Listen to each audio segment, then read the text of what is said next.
And welcome. We are back in the New York groove, as the late Ace Frehley would play. Obviously, he didn't sing, but guitar player. We also Ace Frehley. Unfortunately, I wasn't a huge Kiss fan, but it's a shame when you see some of these legendary rockers pass away. So we are back, and we are one day away from the World Series.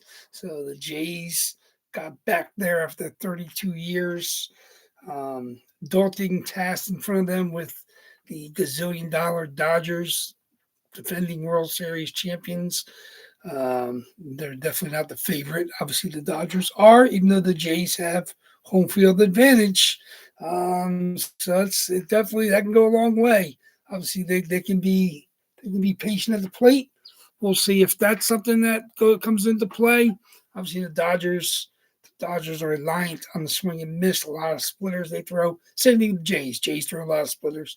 And the Dodgers also are another team that puts the ball in play. So it's going to be interesting to see. So how about them Blackhawks? Yeah, you know what? How about them Islanders, man? Bring up the Isles. They're putting the seventh spot on Detroit tonight.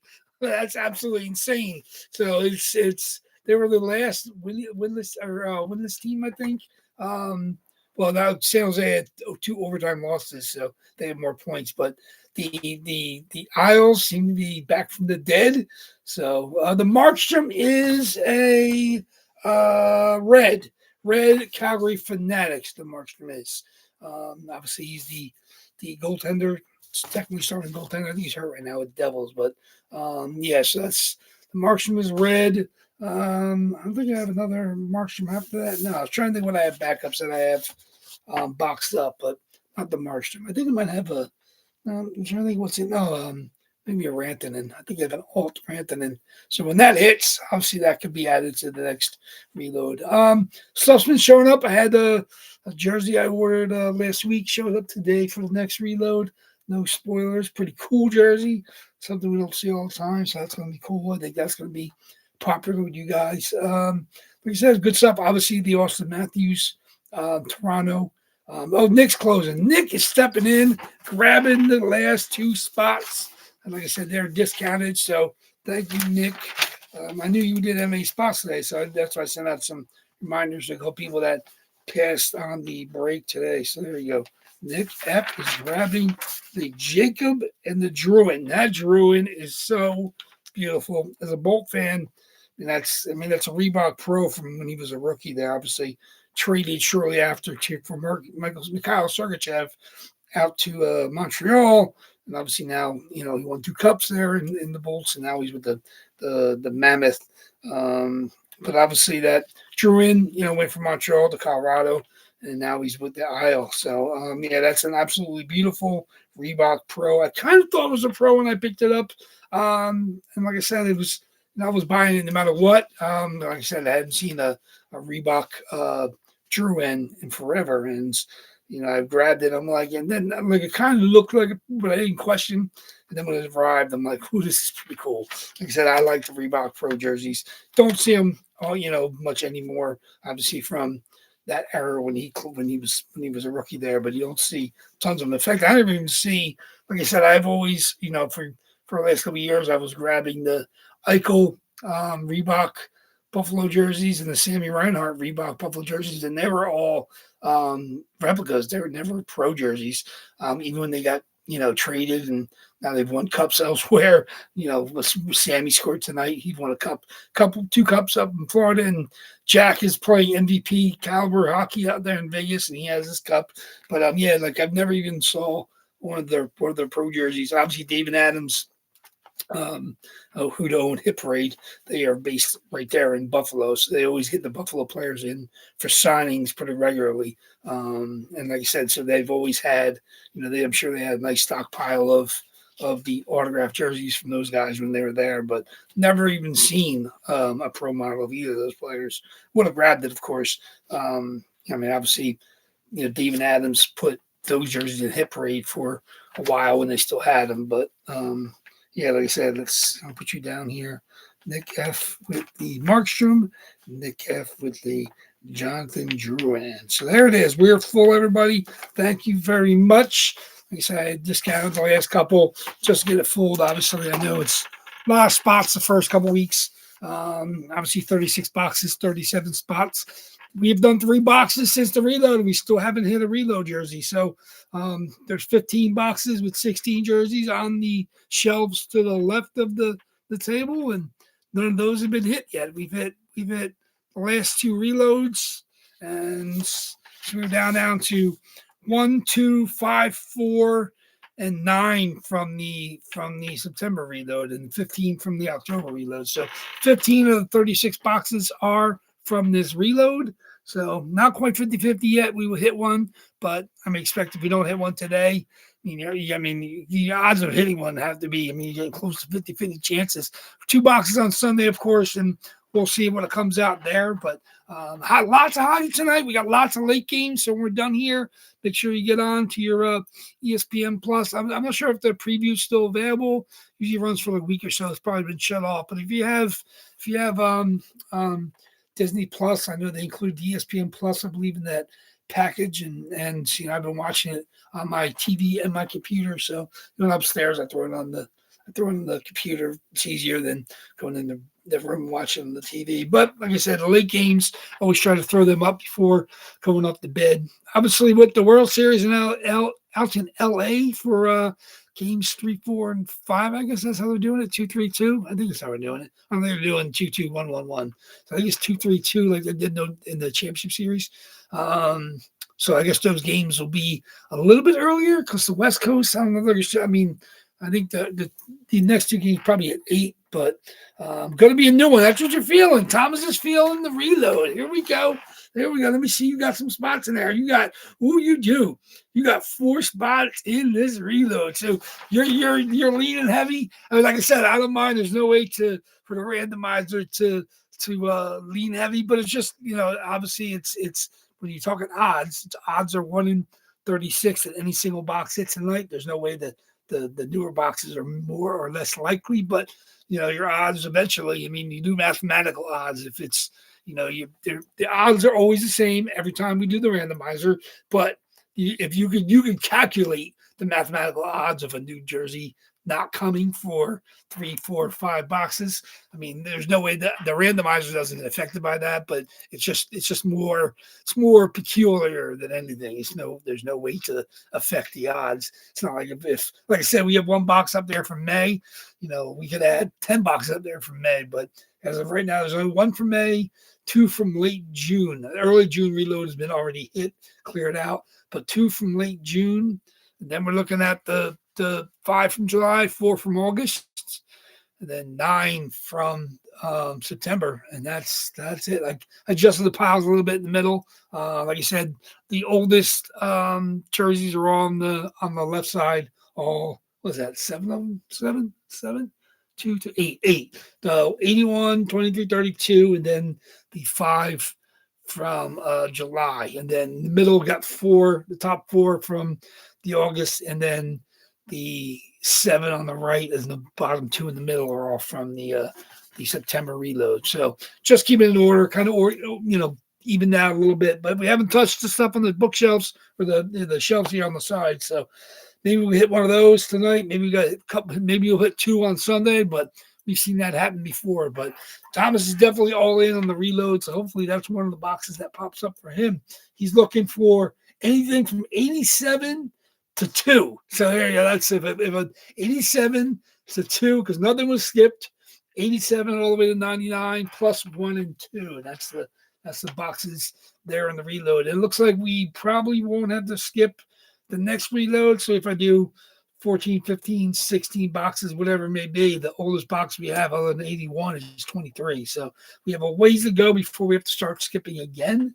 It's always funny we do. It's more or less, just note to self that we've actually skipped the box, but we got a ways to go before that happens. That won't happen until December at some point in time, but November we're clear. It'll be a consecutive box numbering for the November of those. So like I said, I know there's 2 football games on tonight. I think the Chargers are up 14-3 or something like that. I was watching a little bit of hockey earlier. The Bolts stunk up the joint, lost 3-2 to the Chicago Blackhawks. I didn't even see who got the late goal. It was 2-2. I saw Cooch played. He was sick last week. He had a couple assists. for it to be 2-2, and I didn't see who got the game winner late for Chicago. It was definitely the last couple minutes. And then some of the other games are surprising. Obviously, the Rangers was surprising. They lost to they lost at home. At least they scored. They lost to the Snorks, the San Jose Snorks, who had the game winner. I think Celebrini had a hat trick. How many did he get? 4? Where's the? No, he had 3 assists. Will Smith, the 2 and 2. Gaudette had an early one. I didn't see who got the winner for the Snorks. Geez, I can't believe the Rangers lost 6-5. Donato with the winner. Oh, that's who it was for Chicago. Yeah, Pittsburgh's up 5-3 on the Panthers. I mean, that's a little surprising. Seattle up 1-0 on the Kraken. I mean, Seattle's better this year. They're looking like they want to be a playoff team, but the Jets had the best record in the league right now, like they have had the last couple of years. I know Vancouver's late. They're 1-1 after 2. I know Cooley. Gunther. Who was it? Gunther that had the hat trick. Big Al told me in the first like 5 minutes of the game, Logan Cooley had a hat trick. So he hit 3 in the first 11 minutes. Ian Cole got them started, and then Cooley scored 3 straight. The natural Hattie in the first for Logan Cooley. I would like to get a Cooley at some point in time. Listen, right now we just have my boy in the box, Clayton Keller. He scored today as well. He got his 4th. So there's lots of good games on. We'll get to that. You guys get to that after we're done here. Yeah, Donato, 53 seconds left. I saw it was late. I wasn't sure if it was the last minute or last 2 minutes, but yeah, like I said, I was telling CK because he's not happy with the coaching with the Rangers, and I'm thinking, I mean, the Bolts are dead last. I mean, I'm not blaming Coop for the fact they stink. I think they got 1 win, and Cooch missed a couple games. I mean, Vassy was hurt all preseason, so he's not quite in midseason form. But they're not a good team. Like their defense is not good. I mean, they're not deep anymore. The cap killed them after the 3 cups runs, the cup appearance, obviously 2 cups in an appearance. They got bounced in the first round in the last 2 years. They got bounced by the Leafs, and they threw a parade in Toronto. That was 2 years ago. And then they lost to the eventual Stanley Cup champion Panthers last year in the first round. So that's no shame on the Bolts for doing that. But I don't think the team they have built the way they have, I don't think they're going to – they'll make the playoffs, I believe. That's not like a threat, but I just don't think they're good enough to contend. I mean, they're not as good as Carolina. They're not as good as Florida's missing their 2 best players, and they're not as good as Florida right now. Like, I'm not saying you got to fire Coop, but sometimes it's just best for him to move on. And Rangers, I mean, that's a dream job. Everybody wants to be the Rangers head coach, and if Coop is going to take a job, I think if he was fired by Tampa, I expect him to be picked up immediately, probably by the Rangers. So I mean, they would. I don't think they would hesitate. I think they would bring him in. Like I said, be interested to see what Coop could do with that Rangers roster. I don't think it's not that they're not responding to him. I just think they're a little devoid of talent. I mean, Hagel has been snake bitten this year. He doesn't have a goal. Getzel scored tonight. They can't figure out the lines up front. They're not, they're just not, and they're missing some of the elements that made them great. The Andre Palats aren't there anymore. I mean, guys like Pat Maroon, what he gives you, those guys aren't there anymore. Like I said, in that entire third line that they made cup runs with, they're long gone. Barkley, Rose, those guys are long gone. They just never really replaced them with NHL caliber talent. And when you trade away picks and you draft low, I mean, their highest draft pick they've had recently was Isaac Howard, and he got traded to Edmonton. So it was a good trade down the road for Tampa, but it's not going to help them over the next couple of years. I mean, that player is not ready to play. So, I mean, obviously, you put him on a line with Draisaitl and David, he's going to get points. He had his first goal last game, and I think Howard's going to be a pretty good hockey player if he's, becomes an NHL person. So, I mean, rookies, you never know yet. But, I just think that, if Sullivan's not doing the job with New York, I mean, you can't lose 5-4 at home first of all, they couldn't score at home for 3 games. And then they blew up, and then You lose 5-4 against San Jose on the Eastern Coast swing. That's inexcusable. San Jose's got talent. Celebrini got a hat trick tonight. They got talent. Will Smith, I'm a big fan of. 2-2 for him. But their defense is riddled. You can't their goaltending has been shoddy. Askarov, Ned played today because he gets the win. Askarov, I don't think has a win. His goals against are 6.5. They need. I don't think it's necessarily the goalie's total fault. Their defense is just riddled with injuries. Like I said, I just don't think you're a team that should beat you right now. They might try to outscore you, and that's how they lost to Vegas early in the overtime. And I just don't think they're a good enough team to beat the Rangers. The Rangers to me are still a playoff team, but if you're losing to San Jose at home ice. At least they scored tonight, the Rangers. Radish with the hat trick. It's just. Obviously it's a long hockey season. Things could change, but I think if you get to 20 games and the Bolts don't look better, it might be time to say thank you for your service, Coop. And this team is not going to respond. There's no way unless you break it down and rebuild it. Like they've done before. Like you said, Bolts won their first cup and they had to bottom out. And that's when they brought in guys like, Hedman and Stamkos and Kucherov and Point. And obviously you count on your scouts to draft players. And then Brisbois makes smart moves using their draft capital. And, you fill out your roster and you make some amazing runs. And like I said, I'm not mad that the Bolts are no good this year, but I just don't think they're good. I watch the games and it's, Cooch looked good today at times. He looks frustrated at times. He had 2 assists and he looked mad the entire first period. And Getzel's a great player. He's there long term. Hedman still has legs left. They just don't have anything else on defense that drives play. Most teams don't. So that's the NHL that we deal with. But yeah, so I wouldn't be surprised if 20 games in and they decide to talk to Coop and say, he shouldn't be on the street for too long if Tampa and him part ways. He's one of the greatest coaches clearly in Tampa history and getting to the point in NHL history. So that's true. It could be a Flames fan like that. That's true. Like I said, there's teams that are kind of stuck in the mid. That's where the Flames to me are. That's where I think the Kings are probably like that. Kings got good talented players, and they got some good young players, but they're kind of stuck in the mid. Calgary committed to Dustin as their goalie, so at least they have a plan.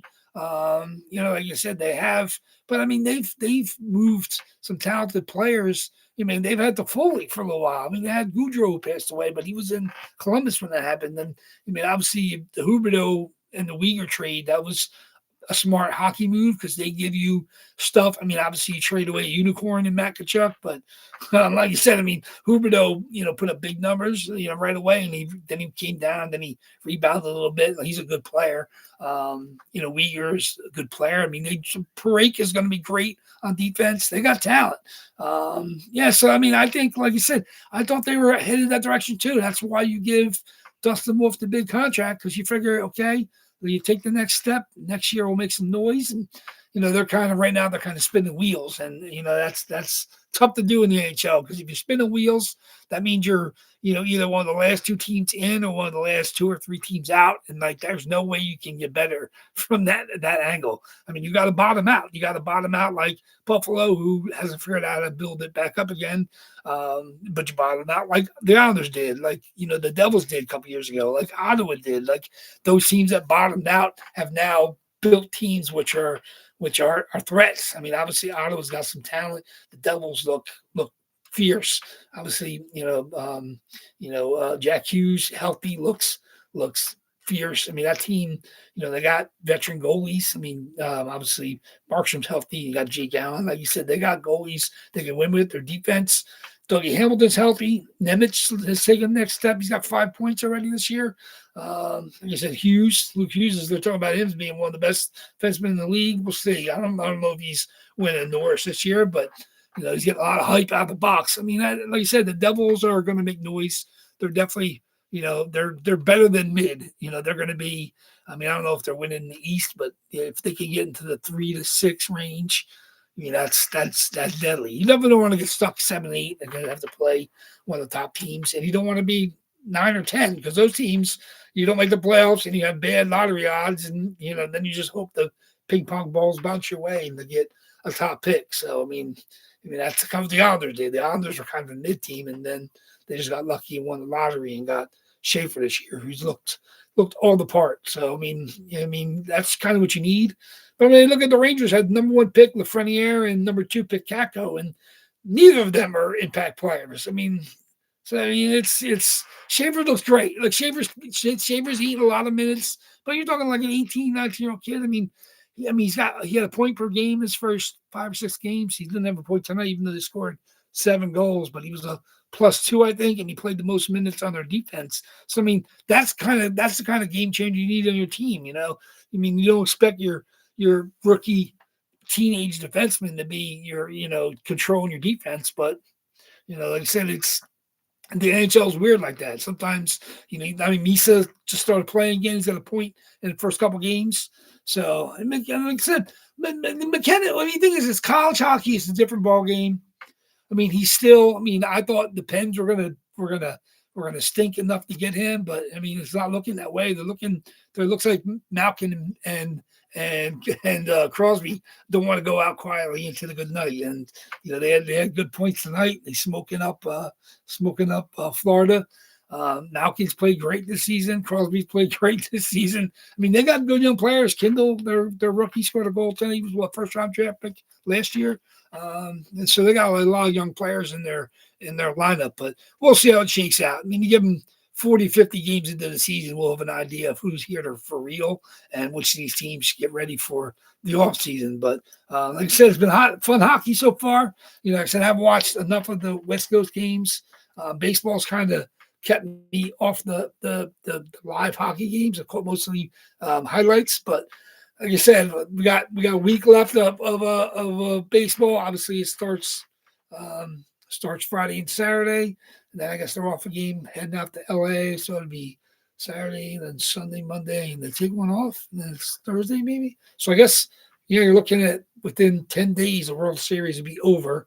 We'll have our champion, whether it be Toronto or the Dodgers. But so until then, after that happens, it's pretty much all hockey for me all the time. I'll be watching everything I can. So, yeah, the ESPN Plus, if you have that, make sure you're tuning in. Like I said, I think the preview is probably over. I know my cable company had a preview for the first week or so, which is gone. And then this year, of course, we have the Olympics. So, obviously, the teams will be taking breaks. So some of these teams will get some rest. Obviously, Russia does not have a team at the Olympics. So the Russian players will get a rest mid-season for it's at least a couple of weeks. Not sure exactly how much they pause the season. Usually the hockey players aren't involved in the opening ceremony, and the games don't start right away. And then I think they're done well before the closing ceremony, so most of them are back with their NHL teams. But that's kind of what you got to do if you want to get the NHL players involved in the Olympics. They can only take so much of a break. And like I said, there's got to be a little bit of time. You have at least a week or so, I guess, of practice, getting ready for the Olympics. And then they're full speed ahead into the round robin of the Olympic pools. So we'll see. Like I said, just one box tonight. Like I said, we had 3 boxes, but none of them were reload boxes yet. So we'll see what comes out tonight. Good luck, everybody. Like I said, I'm not rooting for or against everything, but like I said, some pretty cool jerseys have come out. Like I said, I'm happy for everybody obviously that wins.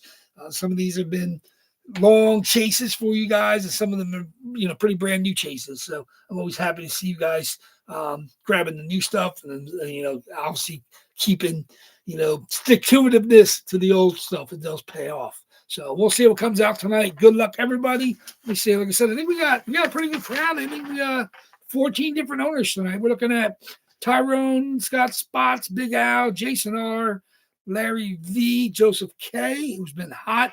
He didn't hit last box, but he has hit 3 of the last 7. Brett G, he's been hot. He hit his first jersey. Devin D, CK hit last box. Steve S is here for his Islander. Justin W hit a couple jerseys, his first 2 jerseys a week or so ago. He's here tonight, grabbing just one spot. Got a couple one-spotters. Thomas M's got spots. He's looking to hit. Dale C's got a couple spots looking to hit. Mike H, 2 of our unsold, he grabbed, and Nick F as well. Closed us out looking for the closer mojo, which we know exists. So we'll see if it comes out tonight. I'm never surprised when it does. I think people should be because it's pretty crazy, but just when we see that hit, we're like, okay, closer mojo does exist. So let's get going so we get to our hockey. I got lots of post-break work. Like I said, the spot price preview was done for this week. Thank you, everybody, for grabbing spots last today and Tuesday. And the spots are live on eBay. I saw a couple had bids already. I didn't even see who, but I did see that there were a couple early bids. Like I said, that's the way I always should do it for myself. I would always take a claim and get a minimum bid in, then come back later. Just easy to remind myself who I'm chasing. But like whatever you guys' plan is, you guys do it your ways. I have no problem with that. Of course, there may be some unsold Sunday after auctions end, and I will post them as quick as possible onto Facebook. And so if you guys want to grab any of the unsolds, like I said, I don't mind if it unsold. I usually discount a buck or two, and you guys can grab them on the Facebook page. So whatever you guys are more comfortable with, I have no problem with you guys grabbing them on as minimum bids, or if you want to wait to see them going up onto the Facebook page. But that's how it works. I see. Okay, let me see. I got my randomizer and my dice roller. Here's my dice. Hey, yo, dice. Okay, here's our list. Okay. You guys know, as always, on my boxes, 5 or more to come up with our box. The boxes are here in order, as always. 81 from May, 2332 from late June. So the only one we know for sure is that box. So everybody's following along at home. We know who 81 is. 39 through 48 is the July reload. 57 through 69, or 68 rather. No, 65. 57 through 65. 4 boxes from the August reload. 68 all the way to 85. You just hit 86. 68 to 85. That is the September reload. And the next 15 are the October reload. 87 all the way to 99, 1 and 2. So good luck, everybody. Let's see what comes out tonight, getting us ready for Sunday. Okay. Make sure we'll be 2 games done with the World Series by the time we're back here on Sunday, since we're starting tomorrow night in Toronto. First time in 32 years. The games will be played in Canada. So we got Friday night and Saturday night. And then I guess Sunday's probably an off day. So I guess not till Monday. So make sure to get over to Big Al's. He has 6 boxes left on Monday and Wednesday from the East Coast series. I have not hit the last couple boxes, so I guess I'm going through a drought, but I'm pretty happy with my haul from this series. But I'll be in on Monday, so get you guys over there, grab your spots. We'll get ready for his 2 boxes, I believe, probably on Monday night. So he's enjoying his, I guess Utah's over. Let me just get a double look at the Utah game. No, it's 5-2 in the second there. So not quite over in Utah, but like I said, Cooley with the hat trick, natural hat trick in the first period. Pretty crazy. They got some good young talent, but like I said, they're the zombie desert dogs. I mean, all those players came from Arizona. So they do have a couple young players they drafted, but they're not quite on the team yet. We'll see when Jerome McGinley's son starts playing with them. He looks to be top notch. It should be fun. Utah's got some good players. They're going to be fun to watch. Now they're in their real logos. They're still using the UHC as their alternate. I guess their away jersey. I think they're using the Mammoth logo as their home jersey. So I think Big Al was saying, I think in his chat yesterday, I think I heard him say he picked up an unsigned Keller with the logo, which is cool. So I haven't even seen any of those yet. So obviously sends us pictures from the stands as a ticket holder with the Utah team. So here we go. Good luck, everybody. 5 or more. Let's see what we got. It is a 6. 6 it is. So 6 times. I think we had 5 last time. It was definitely low numbers. 6 it is. Good luck, everybody. Let's see what we got. 6 times. 1, 36 boxes. 37 jerseys. 2, 3, 4, 5. And the box we're going to open tonight. Good luck, everybody. Box is going to be number 87. There it is. Our first box from the reload. 87. 6 times 87. There it is. We talked it up. We know it was a little less than 50-50 chance, but we didn't hit one the first 3 randoms. So we were, if you think about it, we were overdue. But mathematically, we weren't overdue. But 87 it is. Here we go. Okay. It's easy. It's the very, very top box, the very first box numbered from this reload. Okay. Here we go. That's right. Thomas M. You know, you're feeling a bite on that line. This is it. Like I said, you know how it is. 87. Okay. 87 it is. The Crosby number is definitely not a Crosby inside. 87. Where's my list of owners? Okay, here we go. Let me see. Here we got Thomas is strong in this reload. CK is strong in the reload. We got 1, 2, 3, 4, 5, 6, 7, 8, 9. Yeah, so you got some. Got a good group of people in here. We'll see what comes out. Okay, 87 it is. Not ready to move stuff over yet. Like I said, I got, now got room for to make it even. Now we'll leave it here. 14 boxes staying on the shelves here. 87 it is. Is it a double box? I don't think it feels like a double box. There is a double box. I don't know which one it is. I should know when I picked it up. I don't know what number it is.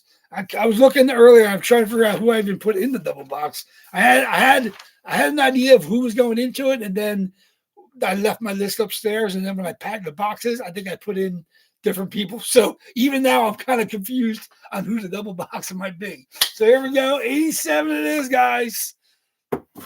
It's feeling. I don't know. 87. Let's see if it's a double box.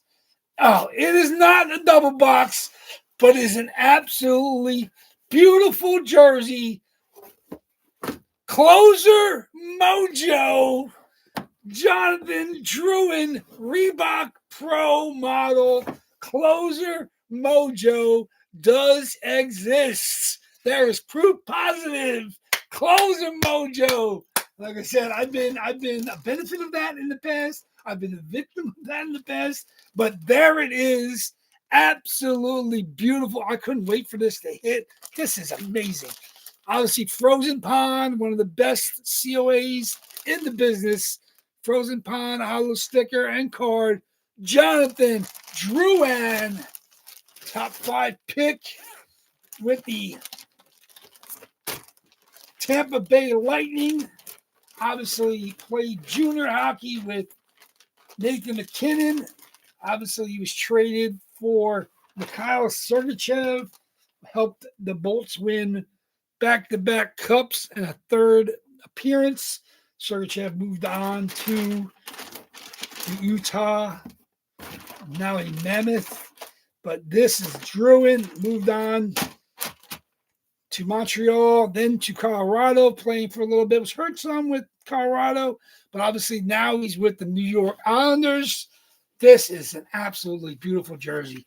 So these Reebok Pros, I'm just, like I said, having grown up mostly in the CCM and then Nike Coho era, Reebok, I wasn't as fond when they first got the contract, but now after having Adidas and Fanatics, and I just love them. Like, they're just absolutely beautiful. Fully stitched patches, fully stitched crest on the, obviously it's kind of easy with the Bolts crest, but there it is. 56 size, made in Canada. MICs, man. Everybody on the boards, that's always what they want to see. Most of them, a lot of the Reeboks made in Indonesia, but it's tough to see. There is the MIC, made in Canada, Reebok Pro model. Where's the face strap? Where is it? Very, very nice.